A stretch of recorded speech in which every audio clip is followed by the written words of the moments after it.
Meu nome é Lucas. Bom dia, meu nome é Denis. Bom, hoje nós vamos falar sobre a Revolução Russa. A Rússia é o maior país do mundo, como vocês sabem.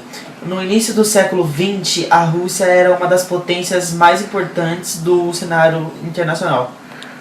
Apesar de ter uma posição privilegiada no conceito das nações da Europa naquela época, a Rússia era um país com muitos problemas internos.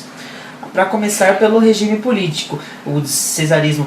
A Rússia era governada por poderosos de cesares. Era, na verdade, um dos últimos regimes absolutistas da Europa. O czarismo controlava o país com mão de ferro, como a professora tinha dito. E a família Romanov se orgulhava de não perder uma guerra havia 300 anos. E além desse governo absolutista dos czares, os russos também sofriam com o poder da aristocracia rural. Essa aristocracia detinha as terras russas e impunha o domínio bastante severo sobre os agricultores. 85% da população russa era formada por camponeses e sua imensa maioria eram miseráveis. A Rússia, portanto, tinha problemas políticos graves, antiquados e numa sociedade de muita pobreza, muita miséria. A economia russa ela estava baseada no campo. No início do século XX, por aí, nasceu uma nova Rússia. No capital belga, os franceses especialmente. Os operários urbanos russos, embora fossem minoria, embora vivessem nas cidades, não tinham melhores condições de trabalho que os camponeses. A situação dos operários russos era muito grave. No entanto, no regime dos cesares, permaneciam extremamente fortes no início do século XX. Em 1894, sobe ao trono da Rússia o czar colonial russo. A dinastia de Romanov, em seu século de poderes, a população miserável era obrigada a assistir uma ostentação de riquezas completamente inadequadas na situação econômica da Rússia. A Rússia, em 1905, se envolve em sérios problemas. Naquela época, os partidos de oposição ao regime do desarme estavam fortalecendo a burguesia liberal da cidade, que ela queria espaço na política. Eles formavam na política os mancheviques.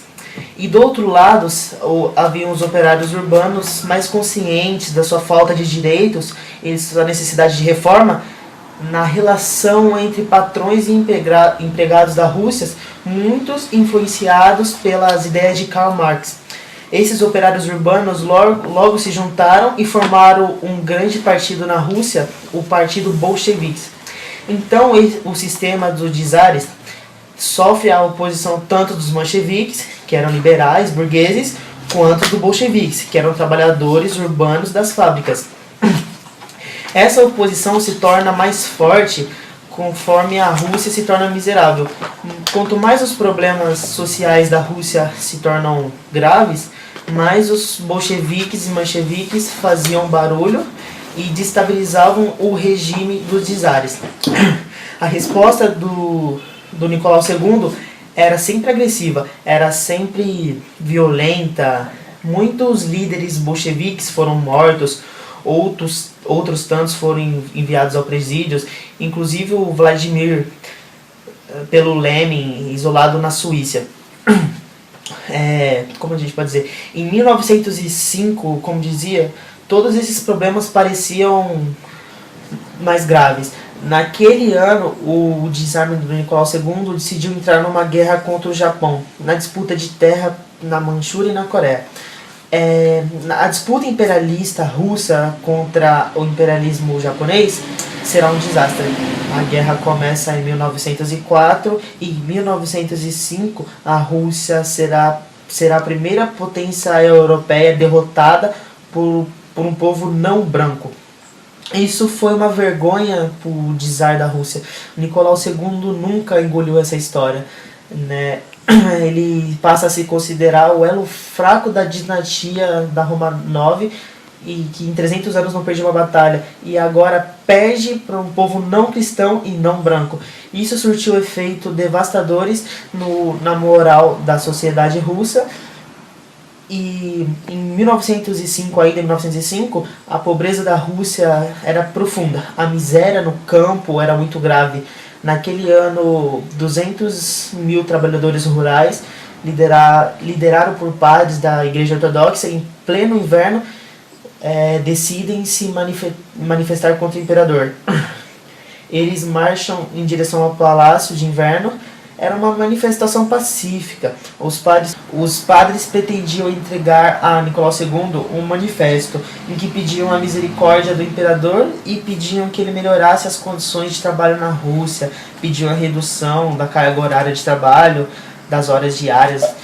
No meio daquela neve toda, 200 mil pessoas se aproximando do Palácio Imperial acabaram assustando as tropas do desarme colonial, e a guarda do palácio abriu fogo contra as multidões, matando mais de 1000 pessoas. Esse episódio ficou conhecido como Domingo Sangrento e foi uma mancha no reinado de Nicolau II. Nicolau II seria bastante criticado por isso. No mesmo ano, marinheiros rebelam-se contra os oficiais e tomam conta de um estado russo, o encouraçado Potemkin. A marinha se rebelava contra o governo imperial. E em resposta a tudo isso, o imperador decidiu criar a Duma. Era um parlamento russo e ele prometia reformas liberais, prometia acabar com o absolutismo, convoca eleições do parlamento russo, a Duma. Mas logo que a situação se estabiliza, Nicolau II se esquece de suas promessas, né?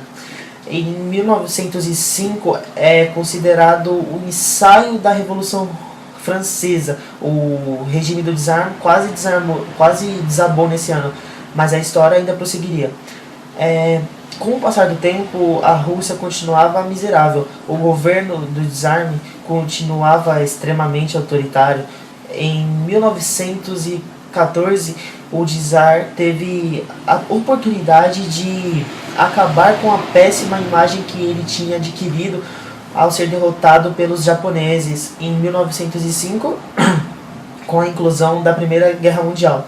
O desarme da mergulha russa, a Rússia mergulha de cabeça no conflito. A Rússia mobiliza 15 milhões de soldados na Primeira Guerra Mundial. É a maior mobilização da história até então. Os russos atacam o Império Austro-Húngaro, atacam as fronteiras da Alemanha, mas a verdade é que apesar de mobilizar 15 milhões de homens, a Rússia não tem estrutura para fazer essa mobilização. Alguns historiadores dizem que os soldados russos chegaram a ir para a guerra com apenas uma bala.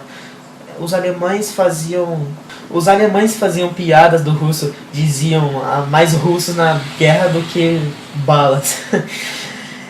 Os russos passavam a guerra praticamente inteira correndo, se escondendo, não havia efetividade da ação militar russa.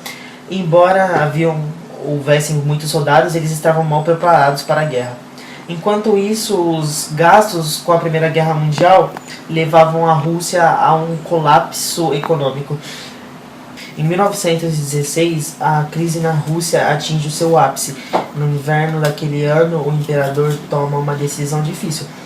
Decide sair da Rússia e comandar as tropas pessoalmente. Isso de fato eleva a moral das tropas russas no campo de batalha. Porém, a situação interna do país era muito grave. 30 milhões de camponeses abandonam o campo rumo à cidade em busca de comida. O inverno russo ativa 40 graus negativos. As igrejas ortodoxas chegam a fechar as portas para que a população faminta não invadisse a igreja para comer as velas. Essa é a situação de fome que a Rússia está passando. Ao mesmo tempo, os russos têm gastos exorbitantes para manter 15 milhões de soldados na fonte, e ao mesmo tempo a marinha se rebela novamente contra o governo dos czares. Enquanto milhões de camponeses afrontam as cidades em busca de comida, os operários urbanos fazem greve. Para completar a situação, o imperador invade o front e deixa governando a Rússia a sua esposa, a Alexandra. A Alexandra era leal à Rússia. Os historiadores têm mostrado a Rússia, além dela ser tão leal à Rússia, era leal ao marido. Mas naquela época tinha uma dúvida muito grave sobre ela. Alexandra era irmã do Kaiser Guilherme II da Alemanha, contra o qual a Rússia estava lutando. E os russos não confiam no comando de Alexandra. Ora, diante de todos esses problemas, a Rússia entrava em colapso no início do ano de 1917. Em fevereiro daquele ano, diante de toda essa situação alarmante, a cesarina Alexandra é afastada do trono e o czar Nicolau é deposto. Eu vou parar aí. Em fevereiro de 1917 temos a primeira Revolução Russa. É a Revolução Mencheviques, que passa a comandar o país a um jovem deputado liberal chamado Kiriks. Kiriks era do mundo Mencheviques e tinha sido ministro da Justiça alguns tempos antes. Kiriks queria tomar medidas importantes como a redução de 10 horas diárias no trabalho, e essas medidas não eram suficientes para a Rússia naquele momento por causa da guerra. Kirisk não retira a Rússia da guerra, pois tinha medo de romper alguns compromissos com seus aliados ocidentais, a Inglaterra e a França. Ele paga caro com isso. Em 1917 nós teríamos a Revolução Bolcheviques. Lenin, que estava exilado em Genebra, assina um tratado com os alemães, o Tratado de Brest-Litovsk. Com esse tratado, os alemães ajudariam Lenin a encontrar com a Rússia pela Finlândia, e Lenin se comprometia a tomar o poder da Rússia e a retirar a Rússia da guerra, beneficiando os alemães. E é isso que acontece em outubro de 1917. Lenin toma o poder e os bolcheviques assumem o comando do país.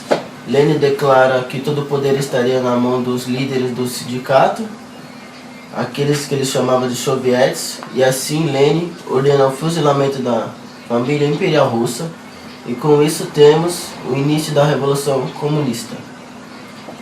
No primeiro momento, o governo de Lenin ele cumpriu o acordo de Brest-Litovsk com os alemães e tira a Rússia da Guerra Mundial. Logo em seguida, Lenin começa a implantar o comunismo.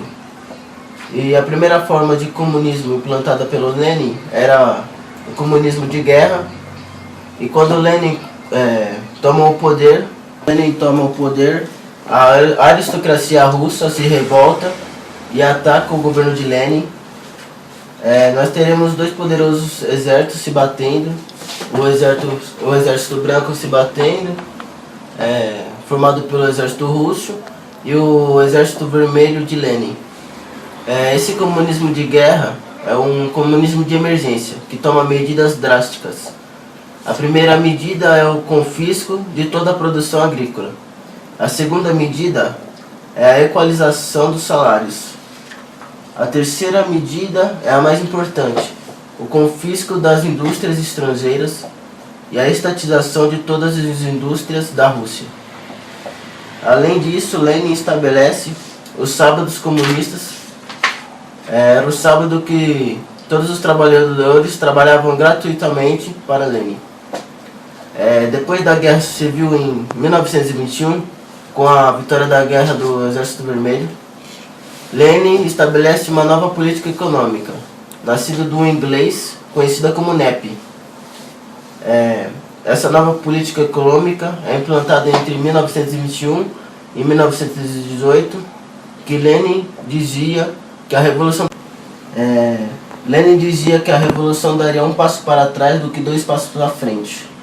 Ele permitiu a exploração privada da propriedade, permitiu também a requisição do confisco da produção agrícola.